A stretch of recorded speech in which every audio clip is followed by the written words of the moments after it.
IPL 2026 ആരാധകർ ഒട്ടും പ്രതീക്ഷിക്കാത്തൊരു വമ്പൻ തകർച്ചയ്ക്കാണ് അഹമ്മദാബാദിലെ നരേന്ദ്രമോദി സ്റ്റേഡിയം സാക്ഷ്യം വഹിച്ചത്. സ്വന്തം തട്ടകത്തിൽ മുംബൈ ഇന്ത്യൻസിനോട് 99 റൺസിന്റെ നാണം കെട്ട തോൽവി ഏറ്റുവാങ്ങിയിരിക്കുകയാണ് ഗുജറാത്ത് ടൈറ്റൻസ്. വെറും 100 റൺസിന് ടീം ഒന്നടങ്കം പുറത്തായിട്ടും തോൽവിയുടെ ഉത്തരവാദിത്തം ബൗളർമാരുടെ തലയിൽ കെട്ടിവെക്കുന്ന നായകൻ ശുഭ്മാൻ ഗില്ലിനെയാണ് നമ്മൾ മത്സരശേഷം കണ്ടത്. ഗില്ലിന്റെ ഈ പ്രതികരണം ഇപ്പോൾ വലിയ ചർച്ചാ വിഷയമായിരിക്കുകയാണ്. ടോസ് നേടിയ ഗുജറാത്ത് നായകൻ ശുഭ്മാൻ ഗിൽ മുംബൈയെ ബാറ്റിംഗിന് അയക്കുകയായിരുന്നു. തുടക്കത്തിൽ കഹീസോ റബാഡ 3 വിക്കറ്റ് വീഴ്ത്തി മുംബൈയെ സമ്മർദ്ദത്തിലാക്കിയെങ്കിലും പിന്നീട് കണ്ടത് തിലക് വർമ്മയുടെ അഴിഞ്ഞാട്ടമായിരുന്നു. വെറും 45 പന്തിൽ നിന്ന് പുറത്താകാതെ 101 റൺസ് അടിച്ചുകൂട്ടിയ തിലക് വർമ്മ മുംബൈയെ 199 എന്ന കൂറ്റൻ സ്കോറിലെത്തിച്ചു. മറുപടി ബാറ്റിംഗിനിറങ്ങിയ ഗുജറാത്തിന് തുടക്കം മുതലേ പിഴച്ചു.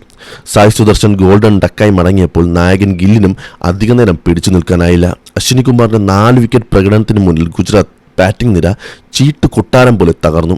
15.5 ഓവറിൽ വെറും 100 റൺസിന് എല്ലാവരും പുറത്ത്. ഗുജറാത്ത് ടൈറ്റൻസിന്റെ ചരിത്രത്തിലെ ഏറ്റവും വലിയ തോൽവിയാണിത്. പക്ഷേ ആരാധകരെ ഞെട്ടിച്ചത് മത്സരശേഷമുള്ള ശുഭ്മാൻ ഗില്ലിന്റെ വാക്കുകളാണ്. ടീം 100 റൺസിന് ഓൾ ഔട്ടായിട്ടും ഗിൽ വിരൽ ചൂണ്ടിയത് തന്റെ ബൗളർമാർക്ക് നേരെയാണ്. ഗിൽ പറഞ്ഞത് ഇങ്ങനെയാണ്: സത്യസന്ധമായി പറഞ്ഞാൽ മിഡിൽ ഓവറുകളിൽ ഞങ്ങൾ ഒരുപാട് റൺസ് വിട്ടുകൊടുത്തു. ഈ വിക്കറ്റിൽ 160-170 റൺസ് ഒരു മികച്ച സ്കോറായിരുന്നു. എന്നാൽ ബൗളർമാർ കൃത്യമായ ലൈനിലും ലെങ്തിനും പന്തെറിയുന്നതിൽ പരാജയപ്പെട്ടു. അതായത് ബാറ്റിംഗ് നിരയുടെ സമ്പൂർണ്ണ പരാജയത്തെക്കുറിച്ച് കാര്യമായി സംസാരിക്കാതെ 199 റൺസ് വിട്ടുകൊടുത്ത ബൗളർമാരാണ് ഗിൽ പ്രതിക്കൂട്ടിലാക്കിയത്. ഈ പിച്ചിൽ പന്ത് താഴ്ന്നാണ് വന്നിരുന്നതെന്നും അത് മനസ്സിലാക്കി പന്തെറിയാൻ ബൗളർമാർക്ക് സാധിച്ചില്ലെന്നും അദ്ദേഹം കൂട്ടിച്ചേർത്തു. ഇവിടെയാണ് ചോദ്യം ഉയരുന്നത്. 200 റൺസ് പിന്തുടരുമ്പോൾ 100 റൺസിന് പുറത്തായ ഒരു ടീമിന്റെ നായകൻ ബൗളർമാരെ മാത്രം കുറ്റം പറയുന്നത് എത്രത്തോളം ശരിയാണ്? ഗുജറാത്തിനിടയിൽ ഒരാൾക്ക് പോലും വലിയ സ്കോർ കണ്ടെത്താനായില്ല. വാഷിംഗ്ടൺ സുന്ദർ നേടിയ 26 റൺസാണ് ടീമിലെ ഉയർന്ന സ്കോർ.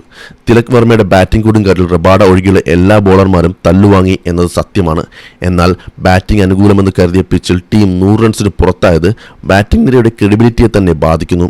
സ്വന്തം പിഴവുകൾ മറച്ചുവെച്ച് ബൗളർമാരെ ബസിനടിയിലേക്ക് തള്ളിയിടുകയാണോ ഗിൽ ചെയ്യുന്നതെന്ന വിമർശനം ഇതിനോടകം തന്നെ ഉയർന്നു കഴിഞ്ഞു.